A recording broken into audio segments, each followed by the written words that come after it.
So enhanced recovery after surgery is one of the most exciting changes in surgical care that's happened in the last 100 years of surgical care. And it's the idea that a pathway of different parts of care can be implemented to improve how surgery patients do. There are things that we can do before, during, and after surgery that fundamentally change how patients recover from surgery.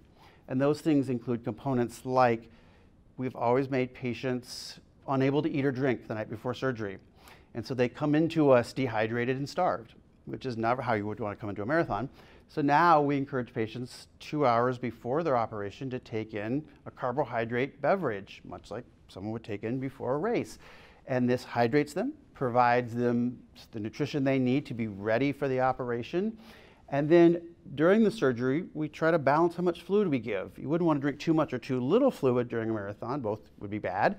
We do the same in surgery because too much fluid can cause problems with how the sutures close in whatever surgery you're having.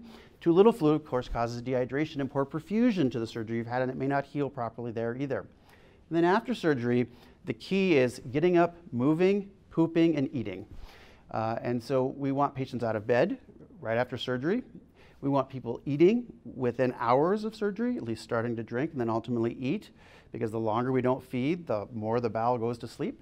And we want people able then to start pooping, actually, because that's one of the major things that lets people go home after surgery and gets them out of the hospital.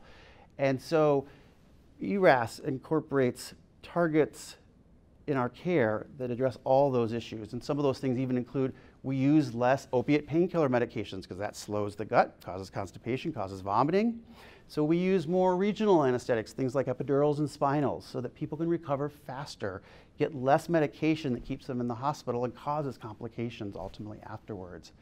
And so it's a whole structure of pathways that we're really focusing on. And what we hope, one of the key aspects of the talk at the Digestive Diseases Week will focus on is how we in particular deliver nutrition within these pathways. We'll talk about the pathways themselves, but we really are realizing that how we treat the gut and how we deliver nutrition, whether it be in the month before surgery or the month after surgery, plays a role in outcome.